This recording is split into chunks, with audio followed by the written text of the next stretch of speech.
한국에 있는 후배 목사님한테 들은 얘기입니다. 택시를 탔는데 나지막하게 흘러나오는 음악이 참 듣기에 좋더래요. 이게 라디오에서 나오는 음악이 아니고 CD를 구워서 그렇게 틀고 듣고 다니시더라. 그래서 이 목사님이 기사 아저씨 참 노래가 듣기 좋습니다. 그랬더니 이 기사 아저씨가 말하기를 이 일을 시작한 지 한 1년 정도 됐는데 몸은 고대도 귀는 호강하며 지냅니다. 그렇게 대답을 하시더래요. 그래서 일을 시작한 지 1년밖에 안 된다고 그래서 생각보다 경력이 오래되지 않으셨네요. 그러자 이 택시기사 하시는 말씀이 20년 동안 쌓은 거 다 말아먹고 그리고 올 봄부터 시작했습니다. 그러면서 이 사업을 20년 동안 쌓아올린 거를 다 말아먹었다고 그러길래 이 목사로서 어떤 직업적인 멘트를 해드려야 되나 머릿속으로 막 지나가는데 그분이 계속 말씀을 이어가시더래요. 처음에는 죽을 것 같았습니다. 망했다는 소문이 들으니까 지인들이 멀어지더군요. 제가 요즘 인생 공부 많이 하고 있습니다. 그런데 다 살기 마련이더라고요. 그러면서 또 하시는 말씀이 잃는 게 있으면 얻는 게 있습니다. 음악만 해도 그렇습니다. 전에 사업한답시고 음악 한번 제대로 들을 겨를이 없었는데 이 일을 하게 되고 난 이후부터 때 아닌 호강을 하게 되었습니다. 그러면서 이제 목적지에 다 도착할 즈음에 내리는데 안녕히 가시라고 말하면서 그러더래요. 살아가는데 그렇게 많은 게 필요하지 않더라고요. 그래서 이 기사 아저씨하고 헤어지고 난 이후에 이 구구절절이 옳은 말씀을 하시는 것 같아서 이 후배 목사님이 언젠가 예화로 써먹어야지 그리고 집에 돌아와서 다이어리에 적었대요. 기사 아저씨가 했던 말 3가지를 적었는데 첫 번째는 다 살기 마련이더라고요 를 적었대요. 아무리 어려운 일이 있어도 다 살기 마련입니다. 할렐루야. 체념적인 자조가 아니라 삶에 대한 강렬한 긍정의 태도, 다 살기 마련이더라고요. 두 번째는 잃는 게 있으면 얻는 게 있다. 사업에 실패가 많은 것을 앗아갔을 겁니다. 그러나 그 실패가 가져다주는 깨달음이 또 있죠. 인생사 세옹지마, 좋은 것이 좋은 것만이 아니요 나쁜 것이 나쁜 것만은 아니다. 이런 걸 깨달으시겠죠? 잠언 19장 4절에 재물은 많은 친구를 더하게 하나 가난한 즉 친구가 끊어지느니라. 가난한 자는 그의 형제들에게도 미움을 받거든 하물며 친구야 그를 멀리하지 아니하겠느냐.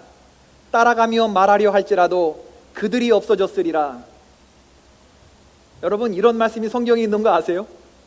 가난해지면 세상 사람들만 멀리하는 게 아니라 누구도 멀리한다고요? 형제들도 자매들도 멀리한대요. 하물며 친구야 그를 멀리하지 않겠느냐.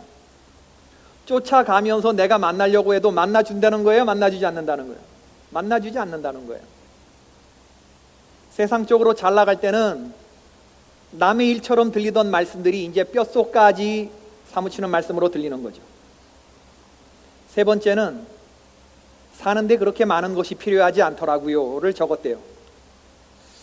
생각해보면 우리는 실제로 가난한 게 아니라 우리의 생각이 가난합니다.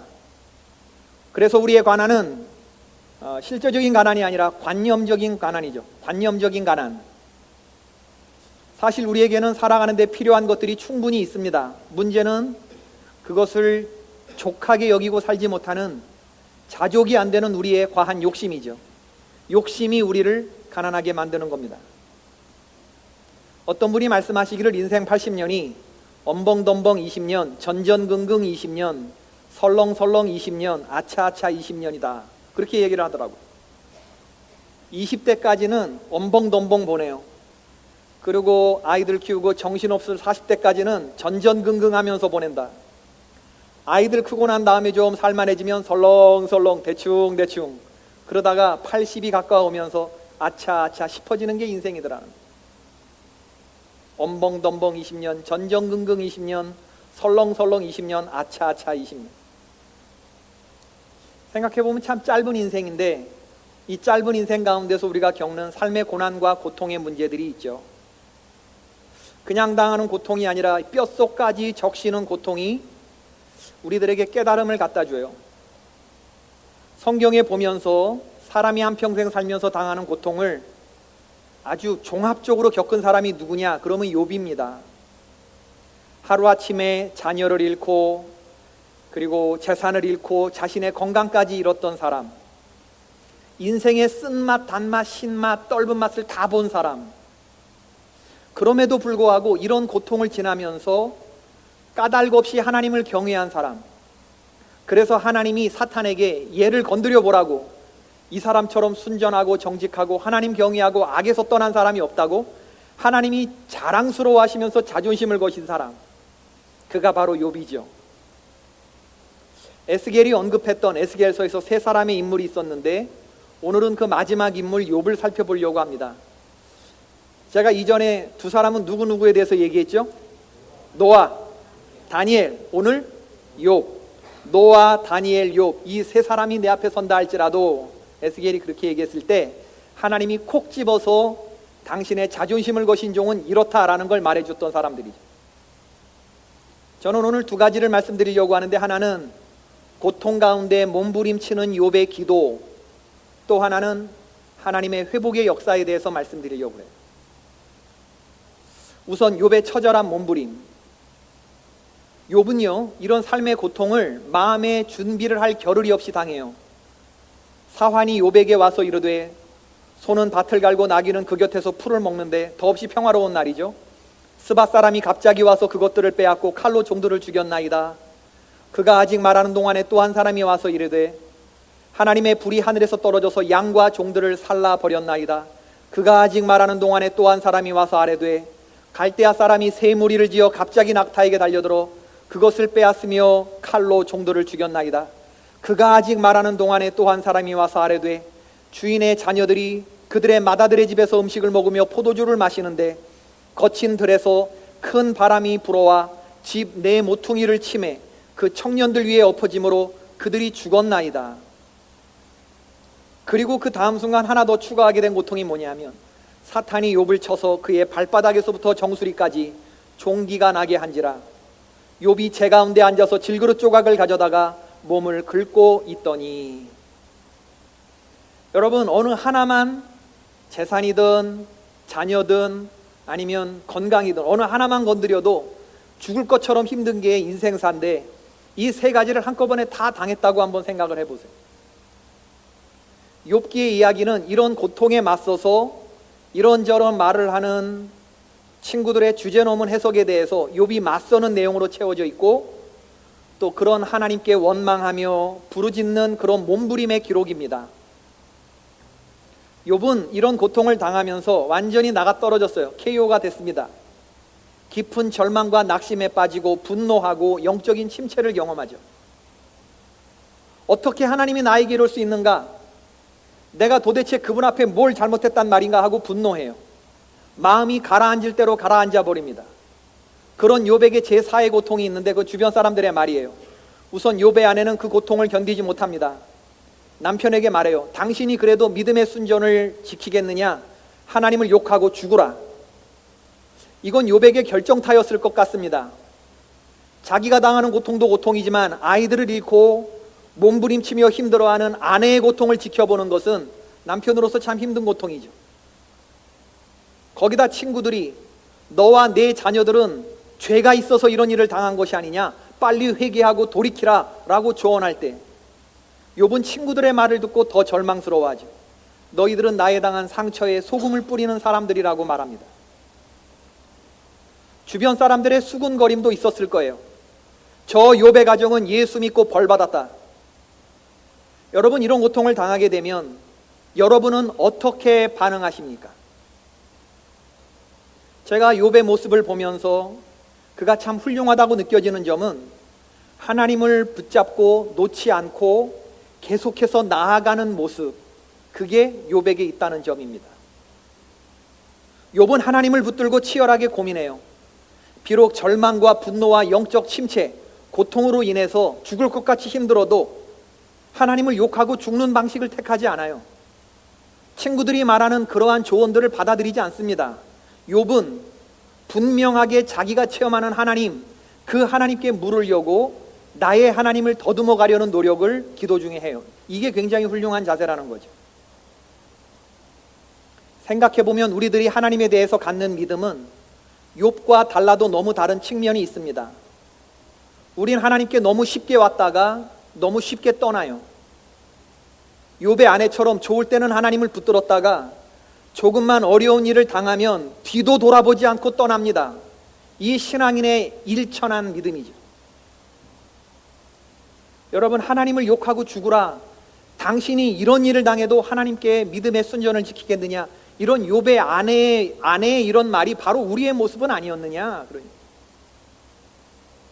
아니면 친구들이 하는 말들을 너무나 쉽게 받아들인 건 아닙니까? 그래, 친구들의 말대로 대충 내가 잘못했다 치고 내 자녀들이 죄가 있어서 죽었다 치고 그렇게 생각하면서 가볍게 지나가지 않냐, 그겁니다. 욥은 그렇게 하지 않아요. 하나님께 당돌하게 질문합니다. 하나님, 내가 주님 앞에서 도대체 뭘 잘못했습니까? 내가 잘못한 게 있다면 하나님 말씀 좀 해 주십시오. 나는 잘못한 게 없는데, 나는 깨끗하려고 애를 쓰는데 하나님이 나를 더럽게 만드시는데 내가 어떻게 하겠습니까? 이거를 욥이 하나님께 그렇게 막 세우면서 나아간다니까, 기도의 자리에서. 내가 눈 녹은 물로 내 몸을 씻고 양잿물로 옷을 빨려고 하는데 주님이 더럽히시니 오신들 나를 좋아하겠습니까? 이러면서 기도하면서. 욥은요, 하나님 외에 다른 제3의 판결자를 요청하면서 내가 옳은지 하나님이 옳은지 한번 가려보자고 하나님을 상대로 법정 소송을 제기했던 사람이에요. 하나님, 나를 죽이지만 않는다고 약속해 주십시오. 그럼 내가 당신 앞에 나아가겠습니다. 당신도 나오십시오. 내가 옳은지 하나님이 옳은지 한번 제3의 판결자가 내려줘 보십시오. 이렇게 욥이 얘기하면서 나아갑니다. 욥에게 있어서 하나님은 와이프가 말하는 그 하나님을 받아들일 수가 없어요. 왜냐하면 지금까지 내가 알았던 하나님이 그런 하나님이 아니거든요. 하나님이 하루아침에 달라지셨어요. 달라져도 너무나 달라졌습니다. 친구들이 말하는 해석을 받아들일 수가 없고 내가 지금까지 느낀 하나님이 그런 하나님이 아닌데 어떻게 하나님이 나에게 오늘 이렇게 모습을 보이시나, 이건 내가 하나님하고 한번 다이다이로 붙어서 내가 들어보리라 하는 이러한 치열한 몸부림이 그에게 있었다는 겁니다. 다른 사람들이 말하는 이러쿵저러쿵 하는 얘기들을 받아들이지 않았다는 거예요. 믿음의 확실한 자리로 나아가는 욥. 이 땅에서가 아니라면 나는 하나님 나라에 가서라도 그분에게 대답을 듣겠다는 것이 이게 욥의 태도입니다. 소설가 공지영 씨가 2005년도에 발표한 우리들의 행복한 시간이라고 하는 소설이 있어요. 그 소설 가운데 이런 대목이 있습니다. 깨달으려면 아파야 하는데 그게 남이든 자기 자신이든 아프려면 바라봐야 하고 느껴야 하고 이해해야만 했다. 그러고 보면 깨달음이 바탕이 되는 진정한 삶이란 연민 없이 존재하지 않는 것 같았다. 연민이란 이해 없이 존재하지 않고 이해는 관심 없이 존재하지 않는다. 사랑은 관심이다. 정말 몰랐다고 말한 큰오빠는 그러므로 나를 사랑하지 않았는지도 모른다. 큰오빠는 나를 업어주고 나에게 아이스크림을 사주고 언제나 내가 걱정된다고 말했지만 내가 왜 그렇게 변해가는지 그는 모르겠다고만 생각했을 뿐이었다. 그러므로 큰오빠의 몰랐다라는 말은 어쩌면 면제의 말이 아니라 사랑의 반대말인지도 모른다. 몰랐다는 말은 정의의 반대말이기도 하고 연민의 반대말이기도 하고 이해의 반대말이기도 하며 인간들이 서로 가져야 할 모든 진정한 연대의식의 반대말이기도 한 것이다. 우리들이 몰랐다, 미안하다, 정말 몰랐다라는 말로 간단히 외면해버린 어두운 뒷골목과 버려진 숲, 공포의 골짜기와 진리의 사막, 그리고 도도하고 가혹했던 강들. 여러분, 어쩌면 우리의 신앙생활도 욥처럼 철저하게 묻고 따지고 불평하고 항변하면서 그렇게 찰지게 하나님 앞에 나아가야 되는데 우린 너무나 쉽게 하나님께 왔다가 너무나 쉽게 떠나요. 이 정도 고통을 내가 너에게 줬으면 너는 나에게 벌써 나와서 왜 이런 고통을 하나님 나에게 허락했냐고 물었어야 되는데 우린 묻지 않고 퉁치고 지나간단 말이에요. 하나님, 당신이 그런 분이셨습니까? 진짜 그런 분이라고 말씀하지 않으셨어요? 저는 당신이 그런 분인지 정말 몰랐습니다. 혹시 이런 태도를 갖고 있는 것은 아니냐, 그 얘기죠. 저는 우리 선한샘 성도들의 신앙생활이 좀 하나님 앞에서 1:1로 진지해지기를 주의 이름으로 축원합니다. 나는 여러분들의 하나님 경험이 목사님이 말씀하시는 하나님이 아니라, 속장님이 말씀하시는 하나님이 아니라, 인도자가 말하는 하나님이 아니라, 부모님이 말하는 하나님이 아니라, 내가 물어서 내가 체험한 그 하나님의 나의 체험이 있기를 주님의 이름으로 축원합니다. 머리로 이해한 지식은 그건 오래가지 못해요. 가슴으로 빨아들인 하나님의 체험이 오래갑니다. 신앙생활에는 바로 그것이 있어야 되죠. 내가 만난 하나님 체험이 없으면 조그만 시련과 교통도 이거 지나지 못해요. 남이 말하는 하나님을 붙들고서는 불 가운데로 지날 수도 없고 물 가운데로 지날 수도 없어요. 내가 체험한 하나님이 있을 때 남들이 뭐라고 해도 내가 나의 길을 갈 수 있는 거죠. 다니엘의 세 친구가, 노아가 다른 사람들 보는 앞에서 믿음의 길을 갈 수 있었던 건 뭐냐 하면, 그들에게 용기가 있어서가 아니고 믿음이 있어서가 아니고 그들에게 체험한 하나님이 있기 때문에 그렇습니다. 용기가 이끌어간 게 아니라 그들이 기도의 자리에서 확인한 하나님의 체험이 있었기 때문에 그런 행동을 가능하게 하는 거죠. 이러한 체험이 있어야 된다는 거예요. 하나님은 날마다 말씀으로 당신을 우리에게 보여주기 원하는데 우리가 게을러서 흐릿한 채로 넘어가는 그런 일이 얼마나 많냐는 겁니다. 우리 감리교회 이현주 목사님이라고 계시는데, 그분의 시에 이제부터는이라는 시가 있어요. 꾸며낸 이야기 않을 거다. 뼈가 부딪혀 내는 소리 아니면 소리내지 않을 거다. 마지막 핏방울로 젖은 그림 아니면 그리지 않을 거다. 보지 않고는 믿지 않을 거다. 가슴으로 앓지 않고는 노래하지 않을 거다. 피나는 손톱으로 확인하지 않고는 말하지 않을 거다. 보이는 대로 볼 거다. 들리는 대로 들을 거다. 하늘이 무너져도 보이는 대로만 볼 거다. 내 뼈가 말하는 것을 말할 거다. 내 뜨거운 피가 흐르는 대로 흐를 거다. 내 아픈 영혼이 부르는 노래만 부를 거다. 그리고 마침내 거기가 천당이든 지옥이든 내 발이 가는 곳으로 걸어갈 거다. 그분이 이러한 시를 썼어요. 욥의 자세와 같이 치열한 고민의 흔적, 나의 하나님을 더듬어 가려고 하는 이런 노력이 아닐까, 그런 생각을 해보게 되는 거예요. 신앙생활은 싸움의 길인데 우리는 사탄과 싸우기도 하지만 우리는 하나님과도 씨름해야 될 줄로 믿습니다. 삶의 문제 속에서 하나님과 씨름하면서 하나님이 들려주시는 음성들이 있어요. 야곱의 야복강의 체험 같은 거, 에스겔의 그발강가의 체험 같은 거, 다니엘의 히데겔 강가에서 체험한 하나님의 체험, 다니엘이 2층 윗방에서 기도했을 때 그때 하나님 주시는 체험들, 이런 게 있을 때 우리가 견디며 나아갈 수 있는 것이거든요.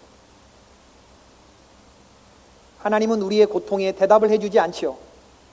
그러나 끈질기게 붙들고 그분께 가까이 나아가 하나님을 붙들고 씨름하면서 그분의 대답을 받으시기를 주의 이름으로 축원합니다.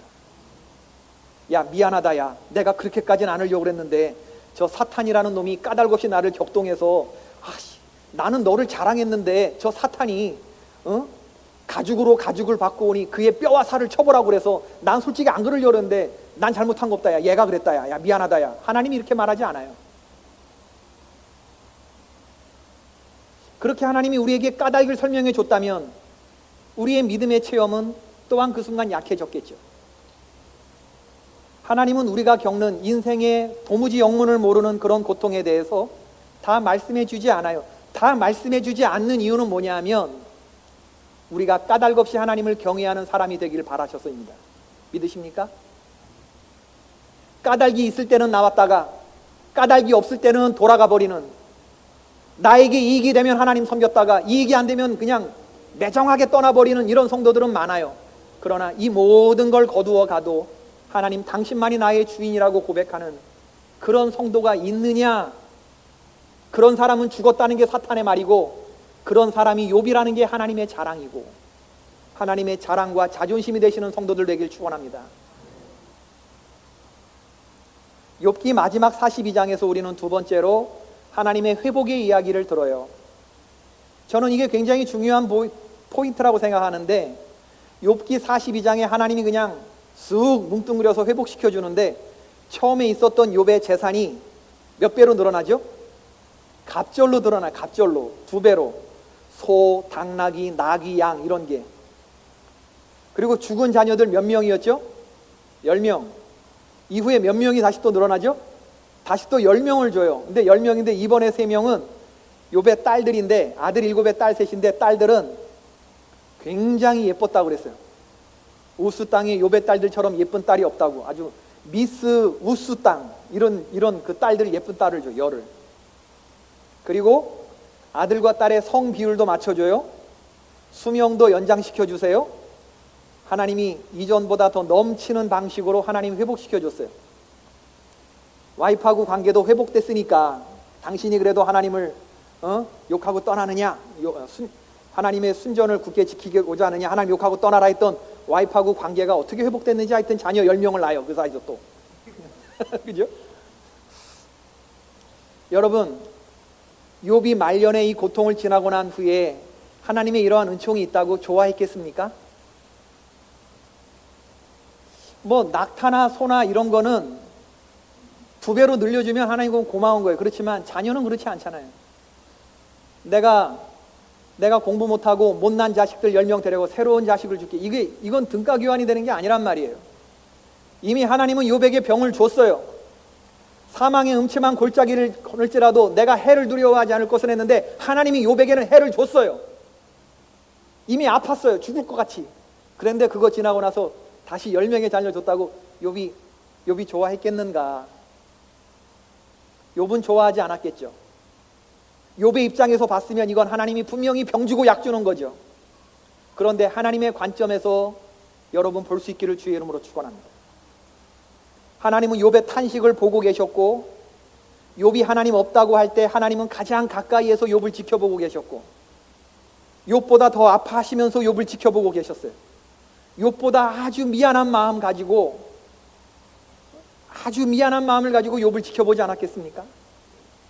하나님이 건드려 보라고 하는 이 허락이 욥에게는 뼈를 적시는 고통이 되었단 말이에요. 그런데 이 하나님이 고통을 지나온 욥에게 회복시켜 줬다는 거예요. 욥기 29장에서 욥은 과거를 회상해요. 아, 과거로 돌아갈 수 있으면 좋으련만. 그때는 내가 넉넉했고, 그때는 내가 성중에 앉아있으면 모든 성읍의 사람들이 나에게 인사를 했고, 노인들도 일어나 나에게 인사를 했고, 그때 그 성읍에 나쁜 놈들이 있었으면 내가 다 혼내줬고, 나에게 도움을 요청하러 오는 사람들은 내가 다 도와줬고, 아, 내가 기도할 때마다 하나님 다 응답해줬고, 그때로 돌아갔으면 좋으련만. 욥기 30장은 그런데 지금 이렇게 쑤셔박힌 지금의 처지를 얘기하죠. 근데 지금은 개나 소나 다 나를 없이 여기는구나. 사람들이 내가 예수 믿고 벌 받았다고 말하는구나. 이제 내가 말하면 다 그들은 돌아간다. 그런데 여러분, 욥기 42장에서 하나님은 욥이 탄식하며 기도했던 모든 걸 다시 다 처음으로 되돌려놔요. 아, 옛날이요 라고 말했던 욥이 과거로 돌아가고 싶었던 29장 돌아갈 수 있습니까? 없습니까? 이미 돌아갈 수 있게끔 했어요. 하나님 42장에서. 왜? 과거에 있었던 것들, 욥이 원하는 게 그거였다면 그거 다 지금부터라도 할 수 있게끔 하나님이 돌려놓으셨어요. 없던 걸 있게 하셨다고요. 저는 그런 하나님이라는 걸 믿어요. 어떤 면에서 보면 병 주고 약 주는 하나님처럼 보일 수 있지만 하나님은 우리의 모든 것을 회복시키는 분이라는 걸 저는 믿습니다. 어떤 방식으로든 하나님이 여러분들을 섭섭하게 대우하지 않으실 줄로 믿습니다. 그러나 가장 욥에게 하나님이 주신 큰 체험은 귀로만 듣던 하나님을 눈으로 보게 했던 욥의 큰 하나님 체험이겠죠.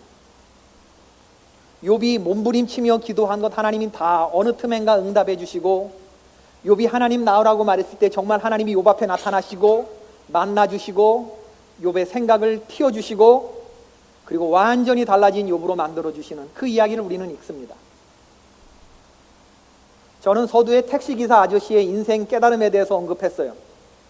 택시기사 아저씨가 다 살게 마련이더라고요. 또 두 번째 뭐라 그랬죠? 얻는 게 있으면 잃는 게 있다. 세 번째 또 뭐죠? 사는데 많은 게 필요하지 않더라고요. 요즘 인생 공부 많이 하고 있습니다. 그런데 여러분, 어떻게 보면 그건 깨달음이긴 하지만 그냥 미처 보지 못한 것일 수도 있어요.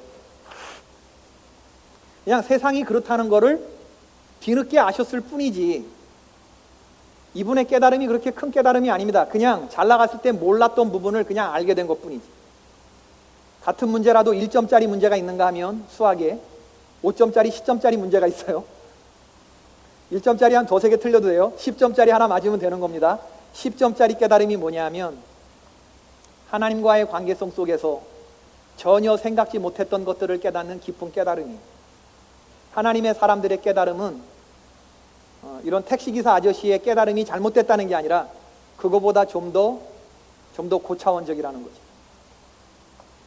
나는 하나님의 아들이요 사탄 마귀가 털끝 하나도 건드릴 수 없는 하나님의 자녀다. 그러니 사탄이 나를 괴롭히고 유혹에 걸려 넘어지게 하는 것은 처음부터 있을 수 없는 일이다. 내가 좌절하고 넘어지고 괴롭고 아프고 상처 입고 울고불고 법석 치는 것은 내가 잘못한 것에 대해서 내가 지금 대가를 치르는 것이거나 아니면 하나님이 몸소 그렇게 나에게 하시는 것일 뿐이다. 여기에는 어떤 사탄의 개입도 유혹도 없는 것이다. 하나님이 나에게 그렇게 하실 때에는 이유가 있다. 하나님이 내가 잘못하지도 않았는데 내게 이런 시련과 고통을 주시는 데에는 다 까닭과 이유가 있는 것이다. 그것은 훈련이다. 그것은 단련이다. 하나님의 사람들은 그렇게 깨닫는다는 거예요. 왜?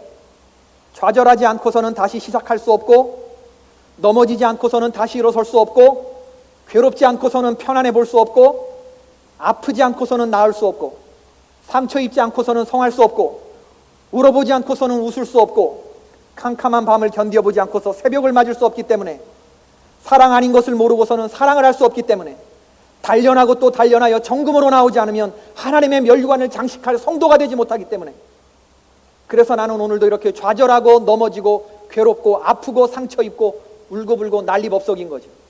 내가 당하는 모든 일은 둘 중에 하나입니다. 내가 잘못해서 치르는 내 잘못에 대한 대가이거나 아니면 뭐라고요? 하나님의 연단, 하나님의 훈련인 줄로 믿습니다. 이 단련과 시험을 잘 견디고 나면 세상이 감당할 수 없는 하나님의 사람으로 나오게 되는 거예요. 독일에서 일어났던 일이라고 합니다. 어떤 신실한 크리스찬 여성이 불의의 교통사고를 당했어요. 목 아래의 모든 전신이 마비가 되었습니다. 온전한 것은 머리와 얼굴뿐밖에 없었어요.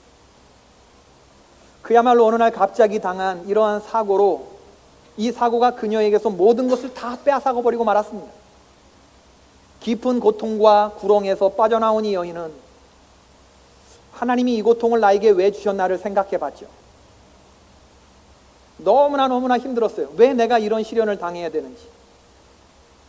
그런데 하나님이 깨달음을 주셨는데 왜 이 고통이 나를 피해가리라고 하는 보장이 뭐가 있는가? 하나님은 나에게 얼마든지 이룰 수 있는 분이다 라는 사실이 깨달아지기 시작했어요. 할렐루야. 이것을 인정해 드리는 것이 믿음입니다.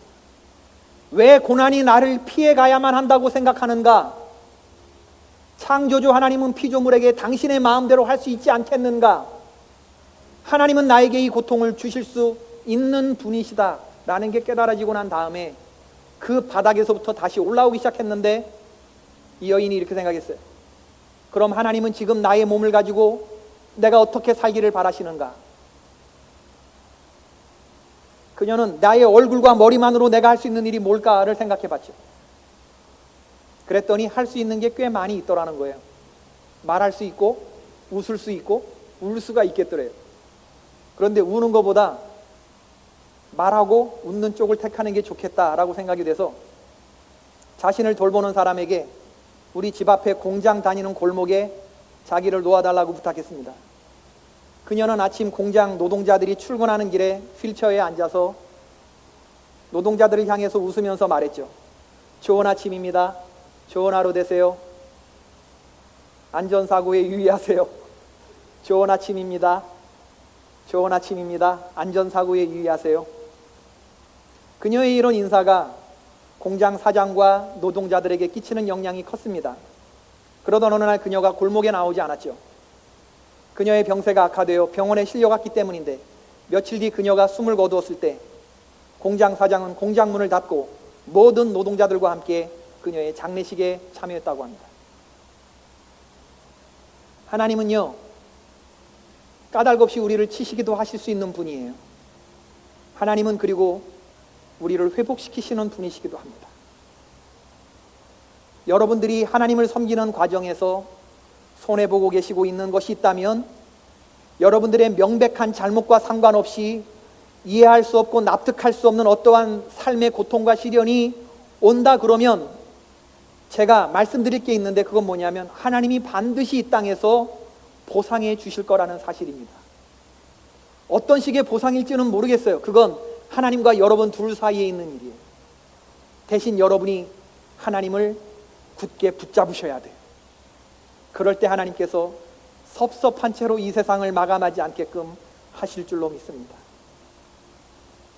우리는 구약 성경에 나오는 요셉을 알고 있죠. 형들의 시기와 억울한 애굽의 종살이와 또 모함을 받은 애굽의 옥살이와 죽음의 위협들, 이런 과정들이 이게 처음에 이해가 안 됐을 거예요. 왜 하나님은 나에게 장밋빛 길만을 보여주지 않는가? 왜 소금기 진한 사나이 눈물을 졸졸 흘리게 만드시는가? 그 이유가 뭘까? 왜 고통스러운 산에 올라가게 하시고 눈물의 골짜기를 통과하게 하시는가? 나중에 그걸 요셉이 알죠. 하나님이 애굽 땅에서 당신의 백성은 이렇게 산다라고 하는 것을 보여주시기 위해서, 하나님 나라를 만드시기 위해서 먼저 백성들을 불리시는데, 그 하나님 백성 만들기 프로젝트의 첫 번째 제1번 타자가 요셉이었던 거예요. 잘못하면 엄벙덤벙 설렁설렁 아차아차 지나가고 말 그럴 인생에 하나님은 값지고 의미 있는 인생을 계획하시고 그 1번 타자로 요셉을 정하시고 그를 일루도 패대기 쳤다가 저리도 패대기 쳤다가 하나님의 사람으로 만들어 가시는 그 하나님의 경륜과 섭리를 요셉이 나중에 깨닫게 되는 거예요. 그때는 몰랐어요. 그때는 전부 다 억울한 일이지, 전부 다 속상할 일이지, 전부 다 세상에 다 죽일 놈들만 가득했지. 그러나 지나고 나서 보니 그들이 다 협력해서 하나님의 나라를 이루어가는 그 과정이 있었다는 걸 아니까 용서의 사람이 되고 사랑의 사람이 되고 하나님이 자존심을 거신 그런 종으로 굳게 서가는 것이거든요. 여러분, 욥은 하나님이 자존심을 거신 종인데 가장 힘들어 있을 때 그의 모습을 보셨어요. 그러니까 여러분 가운데 가장 힘들어 있는 인생의 터널을 지나고 계시는 분들은 감사하시기를 주의 이름으로 축원합니다. 하나님이 가장 가까이 여러분을 지켜보시는 바로 그때인 줄로 믿습니다.